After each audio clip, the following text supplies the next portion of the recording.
मुंबईतल्या हिंदमाता भागामध्ये पाणी तुंबण्याच्या समस्येवर आता उपाय काढण्याच्या अनुषंगानं काय नेमकं केलं जाऊ शकतं या अनुषंगानं पालिकेनं निविदा प्रक्रिया राबवलेली होती आणि या निविदा प्रक्रियेत राजकीय हस्तक्षेप होत असल्याचा आरोप होतोय। निविदा रद्द न करता कंपनी निवडण्यासाठी दबाव आता आणला जात असल्याचा आरोप केला जातोय। महायुतीमधल्या एका बड्या नेत्यानं हा दबाव टाकलाय की काय, योग्य काम करणाऱ्या कंपनीला अपात्र ठरवले की काय, अशी जोरदार चर्चा सध्या सुरू आहे।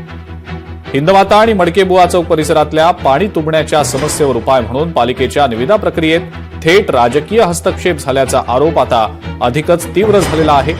मुख्यमंत्र्यांनी चौकशीचे आदेश दिलेले असतानाच महायुतीतल्या एका मोठ्या नेत्यानं पालिका अधिकाऱ्यांना मूळ निविदा रद्द न करता तीच कंपनी निवडण्याचा दबाव टाकल्याची माहिती समोर आलेली आहे। विशेष म्हणजे जी कंपनी गेल्या 4 वर्षांपासून हेच काम यशस्वीपणे करत होती तिलाच यंदा अपात्र ठरवण्यात आलेलं आहे।